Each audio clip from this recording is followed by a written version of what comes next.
lamentavelmente, há uma decisão do governo federal de privatizar o sistema Eletrobras e a um preço vil. O objetivo do governo nas privatizações é arrecadar dinheiro para cobrir o buraco que o governo está deixando nas contas públicas. O Estado brasileiro abrindo mão de uma função estratégica. Isso é muito perigoso. Isso, além do mais, vai encarecer, sem falar nisso, no encarecimento da tarifa que a população paga de energia elétrica.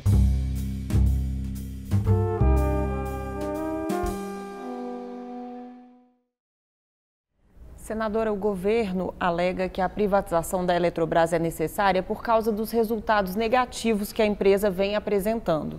O que a senhora acha dessa posição? Olha, primeiro não corresponde à verdade, né? Inclusive os balanços oficiais dos resultados da Eletrobras são públicos, são divulgados inclusive nos grandes meios de comunicação. E a Eletrobras teve um superávit no ano de 2016 superior a 3 bilhões de reais. Em 2017, superior a 1 bilhão de reais, quase 2 bilhões de reais. Então, não procede o fato de que a Eletrobras seja uma empresa deficitária que justifique essa iniciativa da privatização, não é? O governo decidiu privatizar porque essa é a característica desse governo. Um governo privatizante, um governo neoliberal, aquele governo que trabalha com o Estado mínimo. Entretanto, um país como o Brasil, ele precisa muito da mão forte do Estado brasileiro para poder seguir no caminho do desenvolvimento e principalmente no combate às desigualdades sociais e às desigualdades regionais, não é? Mas, lamentavelmente, há uma decisão do governo federal de privatizar o sistema Eletrobras e a um preço vil, não é? Porque o preço mínimo que está sendo cogitado é de 12 bilhões de reais, ou seja, apenas uma usina hidrelétrica tem um valor superior de 200 bilhões de reais, não é? E ele quer privatizar por 12 bilhões somente. Agora, então, nessa questão do resultado, na própria exposição de motivos da medida provisória, o governo afirma que o valor de bolsa hoje da Eletrobras é 27 bilhões, um valor que está bem abaixo do valor do patrimônio da empresa. E, normalmente, essa relação é valor de bolsa superior ao patrimônio. Então, a empresa estaria muito depreciada no mercado, com baixo interesse de investidores estrangeiros, de investidores nacionais também? Isso não é verdade. Veja, como o mundo capitalista, como o sistema capitalista é extremamente perverso. O que é levado em consideração não é o valor patrimonial, né? E o valor patrimonial são os bens que uma empresa tem. A quantidade de hidrelétricas, de quantos quilômetros de ligação de luz que tem, o quanto de equipamentos, né? Esse é o patrimônio, esse que é o real valor da empresa.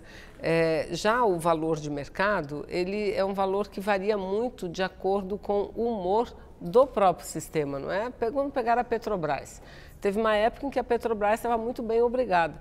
Bastou ouvir algumas denúncias em relação que envolviam pessoas, altos dirigentes da Petrobras, para ela ter o seu valor de mercado em queda livre, caindo lá embaixo, mas hoje a Petrobras se recupera, né? Então, exatamente por essa razão é que o governo deveria fugir da proposta de privatização, porque você não vende uma propriedade sua. Eu pergunto para quem está nos ouvindo se tem um imóvel, ele não vai vender o imóvel dele enquanto o mercado estiver ruim, estiver em crise, porque o valor vai baixar. Ele vai esperar o mercado se recuperar, voltar ao valor normal daquela propriedade para aí sim colocá-la à venda, né? Agora, o mais draconiano de tudo isso, e aí vem críticas até do lado deles, não apenas do lado da oposição, é que o objetivo do governo nas privatizações é arrecadar dinheiro para cobrir o buraco que o governo está deixando nas contas públicas. Jamais, jamais, em qualquer lugar do mundo se privatiza, vende-se patrimônio para pagar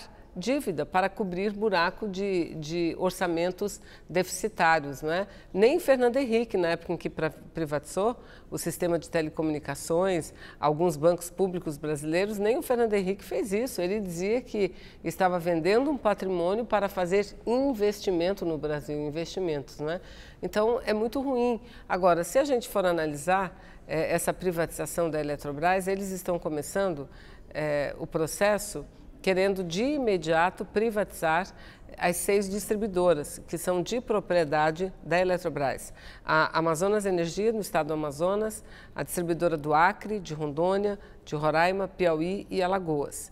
São 6 distribuidoras muito importantes, distribuidoras de energia elétrica que são federais. Pois bem, cada uma delas foi posta à venda por um valor de R$50 mil.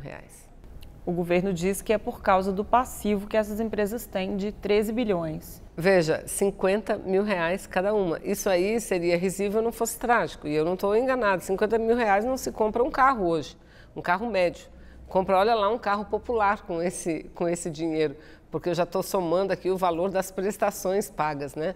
O passivo, de acordo com o que foi aprovado, nós até entramos na Justiça, com o que foi aprovado na última reunião do Conselho da Eletrobras, o passivo será todo absorvido pela Eletrobras. As empresas serão vendidas por esse valor saneadas do valor total de uma dívida consolidada em torno de 12 bilhões de reais. Desse valor, aproximadamente 9 bilhões pertence a uma única distribuidora, que é a Amazonas Energia do meu estado. As outras têm um valor muito menor. E eu tomei cuidado para ler toda a ata da reunião do Conselho e os objetivos e a forma como elas estão sendo postas. Está em período de consulta pública para serem privatizadas. E lá está escrito textualmente, essa parte, esses 12 bilhões, integralmente, isso já não há mais polêmica, integralmente serão absorvidos pela Eletrobras. E outras dívidas que porventura existem, parece que existem, e não são dívidas simples não, dívidas relacionadas à CCC, que é a Conta Compensação Combustíveis, dívida relacionada ao desenvolvimento energético, que também é uma outra conta importante, e dívidas perante a Petrobras, porque são distribuidoras que geram energia, no geral, utilizando óleo diesel, né? Então elas compram da Petrobras. E lá está escrito também na ata que poderá essas dívidas serem absorvidas também pela Eletrobras ou pelo governo federal, ou seja, é algo assim inacreditável. Então, o que está por trás disso não é apenas a entrega, aliás, o governo está subsidiando o setor privado para comprar empresas brasileiras, né, para comprar empresas públicas importantes. Além desse absurdo, que é a forma como eles estão querendo privatizar, eles, de uma tacada só, eles vão tirar da mão do Estado brasileiro a capacidade do gerenciamento e do controle da política energética. Agora, por que essas empresas estão com um passivo tão grande, senadora, se isso tudo foi repassado para o consumidor na conta? Sim, isso é natural. Veja, eu desde que trabalho na política e acompanho um pouco o desenvolvimento das empresas, é que percebo que essas são dívidas quase que perenes, mas não são, as dívidas de hoje não são as mesmas dívidas de 10 anos, de 15 anos. Ou seja, as empresas, elas pagam aquelas dívidas e depois acabam assumindo outras. Porque a distribuição de energia para o interior dos nossos estados, até pouco tempo para Manaus, hoje não mudou a nossa matriz energética, e a geração é muito caro, porque se usa óleo diesel. Né? Então, tem municípios que você gasta mais levando óleo diesel, né? O custo da energia é mais caro para levar do que o que consome lá para gerar efetivamente, não é? E quem banca isso, em grande parte, é o Estado brasileiro, não é a Eletrobras sozinha, é o Estado brasileiro, não é? Porque quando a gente fala de CCC, é um percentual que na conta o povo brasileiro paga para compensar essas diferenças de valores, para tentar equalizar um pouco mais, não é? Então, as dívidas, elas são pagas, só que novas dívidas, com o passar do tempo, vão sendo adquiridas, novas dívidas vão sendo adquiridas. E essas dívidas também com o tempo, porque para um sistema tão grande quanto esse, de faturamentos bilionários, uma dívida como essa não é assim tão complicado de pagar, não é? Então, nunca as empresas tiveram sem. E a modelagem delas, porque nem sempre elas foram federalizadas. Tinha uma época em que elas faziam parte da Eletronorte, aí passaram da Eletronorte para a Eletrobras, enfim. Então, todo esse processo de desmembramento, de melhoria, ele foi sendo trabalhado durante todo o tempo, né? mas o que não significa dizer que para a iniciativa privada esse seja um grande negócio. Agora, o que nos preocupa é o fato, por exemplo, vou pegar o exemplo da Amazônia Energia. Privatiza a Amazônia Energia, distribuidora, para Manaus vai ser uma mão na roda, como diz. Porque Manaus é uma grande cidade. Manaus tem um polo industrial com mais de 60 indústrias instaladas, então tem um grande consumo de energia. Agora chega no interior. Como é distribuir energia do interior? Dá para distribuir? As empresas têm lucro? Não tem. Mas isso não pode ser resolvido com regulação? Teoricamente poderia sim ser resolvido na repactuação, mas a iniciativa privada, ela não nasce e não existe, não trabalha e não funciona para fazer o serviço social. Ela tem que ter lucro. Então ela pode chegar assim para o governo e dizer o seguinte: olha, o programa Luz para Todos, que não chegou nem na metade ainda na Amazônia, nem na metade, tem muita coisa a ser feita ainda. E grande parte dos recursos são utilizados do próprio setor, não é? Chegar assim para o governo e dizer, olha, podemos colocar o Luz para Todos, agora custa tanto o investimento na instalação e custa tanto a manutenção, ou seja, o pagamento da energia, porque quem vive nas comunidades indígenas, quem vive nas comunidades do interior da Amazônia não tem dinheiro para pagar a conta de luz todo mês, não tem dinheiro. Aí vai dizer, olha, eu faço isso, mas o governo tem que pagar para a gente, o governo tem que pagar. E com que dinheiro o governo vai pagar? A gente vive agora sob uma emenda constitucional que proíbe a ampliação dos gastos públicos por 20 anos, ou seja, o gasto público está congelado e no pior nível.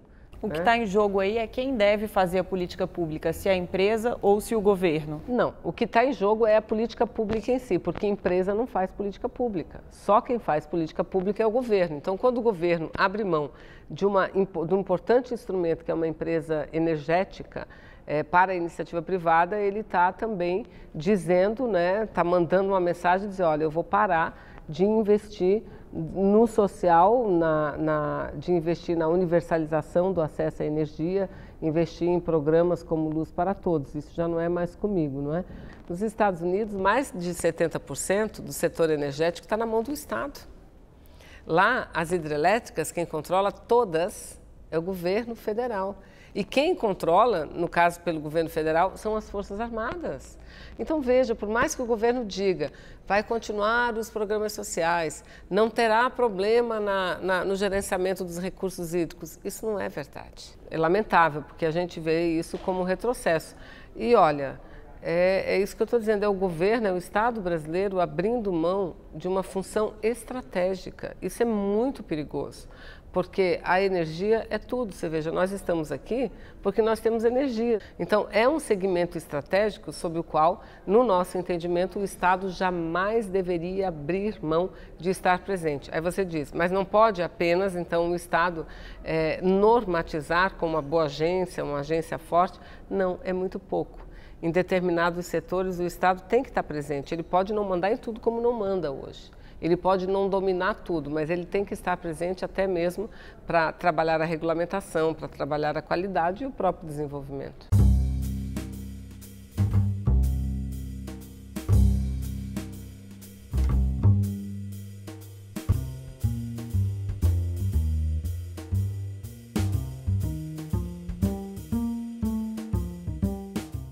Agora tem a questão dos investimentos que a senhora citou, que não podem mais ser feitos porque existe um limite, um teto para o gasto público. Como é que o Estado resolveria isso se o Estado mantivesse a Eletrobras e a energia elétrica sob o poder público? Olha, fazendo o que vem fazendo, né?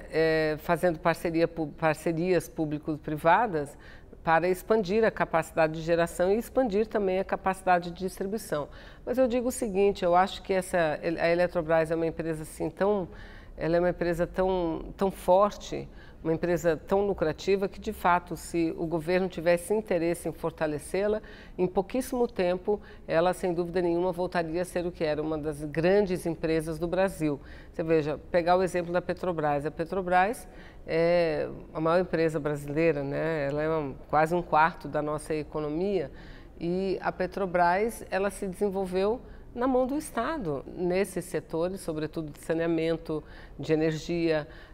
O Estado não deveria deixar todo na mão da iniciativa privada e é o que o Estado está querendo fazer agora, é o que esse governo, que não tem legitimidade para tal, está querendo fazer, porque por mais que não esteja tudo no bloco da privatização, alguma coisa ele protege, mas logo na sequência vai querer colocar o que ainda não está.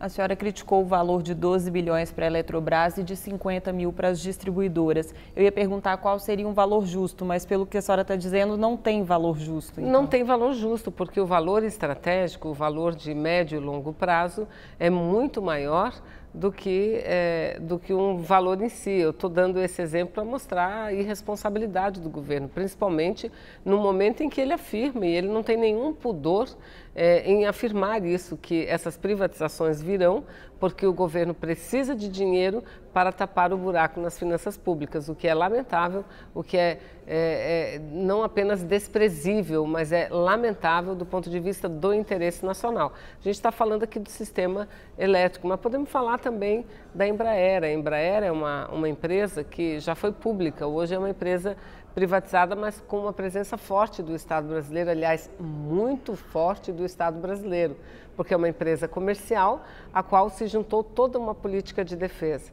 e por isso ela conseguiu hoje estar entre as 4, 5 maiores do planeta na produção de aviões. E o que é que o governo está querendo fazer? Não é se associar à Boeing, está querendo entregar a nossa Embraer para a Boeing, ou seja, por trás de tudo isso, o que existe é uma concepção política deste grupo que assumiu o poder a partir de um golpe, para nós isso está muito claro, não é? E mudar completamente as características e a política que vinha sendo aplicada no Brasil. Ou seja, entregar tudo o que nós temos para a iniciativa privada, para o capital internacional, e o Brasil voltará a ser não mais um país só subjugado, mas uma nova colônia desse sistema imperial que é do mundo. A senhora citou Itaipu, que fica de fora aí dessa privatização, e a Eletronuclear também fica. Só que o governo pode criar uma empresa estatal para gerenciar essas duas empresas. Então, aí se daria uma perda de eficiência nessa privatização? Olha, e você estaria, além de tudo, você estaria cindindo todo um sistema, não é? Porque o grande feito do governo federal, e eu também aplaudo isso bastante, e não veio apenas do governo Lula, anteriormente a isso, quem atua dentro do setor elétrico já perseguia isso há muito tempo, é ter um sistema elétrico completamente interligado. Imagina um país de 8,5 milhões de quilômetros quadrados ter um sistema elétrico interligado. O último estado a participar dessa interligação foi o nosso, né? O estado do Amazonas. Ainda tem um pedacinho lá de Roraima, não é? Mas é um sistema altamente eficiente. Agora, eficiente por quê? Porque ele é interligado de todas as formas, não é? E eles vão cindir isso tudo. E isso, além do mais, vai encarecer, sem falar nisso, no encarecimento da tarifa do valor que a população paga de energia elétrica. O governo alega que a médio e longo prazo, depois que as empresas estiverem saneadas, esse custo vai cair, que inicialmente, de fato, até a ANEEL já fez um estudo que a tarifa vai subir 8%, mas que depois, no médio e longo prazo, isso pode se reduzir por causa da economia. A partir do momento em que você aumenta, você não tira, jamais. Isso é impossível, ainda mais estando na iniciativa privada. Senadora, a privatização da Eletrobras é uma pauta prioritária para o governo agora, depois que a reforma da Previdência foi adiada. A base parece estar unida nesse tema aqui. A oposição está preparando alguma estratégia para a votação? Olha, eu não sei não se a base está unida muito em torno disso. Por exemplo, essa privatização das distribuidoras de energia, pelo menos até que eu vi o pronunciamento público dos parlamentares do meu estado, e eu falo pelos senadores, que é quem mais eu acompanho, assim como eu, os outros 2 senadores também se manifestaram contrários. E não venham me dizer eles depois que se convenceram com o discurso do governo, o discurso oficial, de que essa privatização não prejudicará o Luz para Todos, não prejudicará o abastecimento do interior, que isso não é verdade. Porque eles se manifestaram contrários ao ponto das distribuidoras. Das distribuidoras. Talvez se essa parte for negociada, aí o governo ganha apoio. Eu não sei. Eu acho que cresce muito o movimento contra a privatização, porque é isso. Você controlar o setor energético é você ter nas suas mãos a possibilidade de fazer, repito, não só uma política de desenvolvimento nacional, mas, sobretudo, uma política de desenvolvimento regional e de combate às desigualdades regionais. Então, o pessoal do Nordeste, da Chesf, eles também têm se mostrado com muita de forma muito firmes, contrários a essa privatização. E talvez por causa do ano eleitoral, isso pode gerar aqui dentro do Congresso uma resistência, porque a população também tem resistência ao discurso privatista? Também vai ter mais esse porém, mais essa dificuldade, não é? Não é um apelo, não tem um apelo tão forte como a Previdência, que atinge diretamente a população como um todo, sejam os trabalhadores da ativa ou aqueles que já estão aposentados, mas tem um apelo, sobretudo nessas duas regiões, Norte e Nordeste, que são regiões que dependem muito de investimentos, depende muito da mão do Estado e, obviamente, que isso é um perigo muito grande, né? Isso é uma ameaça muito grande, a parada, sim, de programas como Luz para Todos. Senadora, aproveitando que nós estamos no mês de março e a senhora é a Procuradora Especial da Mulher aqui no Senado, o foco da Procuradoria esse ano é o feminicídio? Olha, o foco, nós trabalhamos todos os temas, né? Entretanto, esse mês de março vamos realizar alguns debates, já estamos realizando vários debates e o faremos até o final do mês de março, em conjunto com a Câmara dos Deputados, Procuradoria do Senado com Procuradoria da Câmara. A gente, além dos debates, a gente apresenta no plenário, tanto do Senado quanto da Câmara, um elenco de projetos que tratem, que versem sobre a questão da mulher diretamente, não é? E a maior parte dos projetos que nós temos é aquele que trata da violência. E como o tema violência hoje está muito na ordem do dia, a gente entende... Não sai da pauta, né? Infelizmente, mas podemos avançar, pelo menos nessa parte mais legislativa, não é?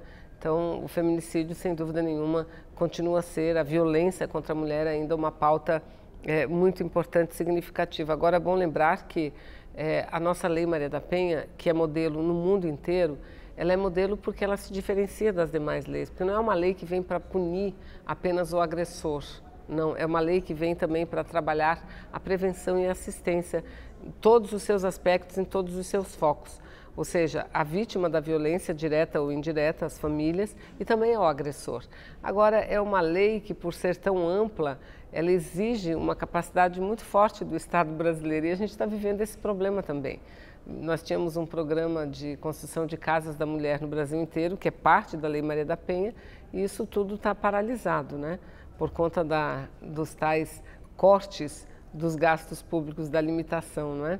Mas, enfim, então a gente aproveita esse mês para fazer, dar visibilidade a essa que é uma luta permanente das mulheres contra a violência, a favor da assistência integral da saúde, a favor de uma educação de qualidade e contra a discriminação, que afinal de contas é isso que mais abate a mulher brasileira.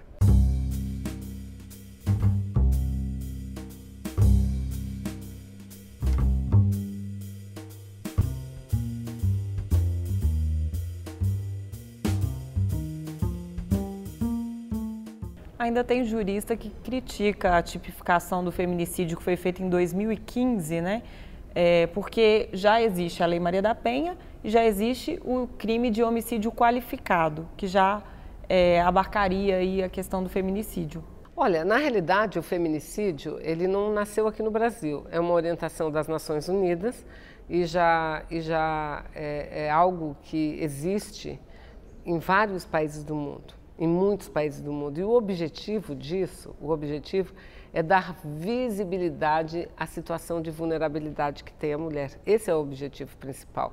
Você disse que tem muitos profissionais, muitos estudiosos que criticam. Aqui no Senado, nós tivemos muita crítica. Aqui no Senado nós tivemos risinhos atravessados, não é? Mas eles não tiveram coragem de votar contra, porque houve uma unidade muito grande da nossa bancada, e isso é importante, porque ele dá visibilidade, e a visibilidade, que é a transparência, é um dos mecanismos mais importantes no combate àquele determinado tipo de violência, no caso, a violência que paira sobre a mulher. E feminicídio por quê? Porque a mulher, ela é morta, não porque roubou, não porque cometeu qualquer ato ilícito, ilegal, não, ela é morta pelo simples fato de ser mulher. Então, por isso, o feminicídio. Não é todo crime cometido contra a mulher que é feminicídio, Não né? é todo crime que é caracterizado como feminicídio. Agora, só para terminar, tem uma polêmica da internet aqui.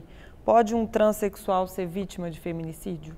Eu acho que essas são questões, à sociedade cabe explicar, cabe falar, cabe reconhecer, porque a decisão cabe à pessoa, pura e simplesmente. Eu acho que esse é o ponto central. A pessoa, o ser humano, ele tem que ter liberdade de ser o que o seu ser diz que ele fala para si próprio, não é? E a sociedade tem o dever de respeitar essa escolha, não é? Então, veja, homem, transexuais, não é? Pessoas que nasceram homem e se sentem mulher e trabalham para se transformar em mulher, claro que se sofrerem violência por conta dessa situação, isso está plenamente enquadrado, sim, no feminicídio. Isso vai ser facilitado com aquele projeto da senadora Marta, exatamente. Permite alterar o nome, né, na identidade e o sexo. Exatamente. Também. Senadora, muito obrigada pela presença no programa Salão Nobre e até a próxima. Obrigada.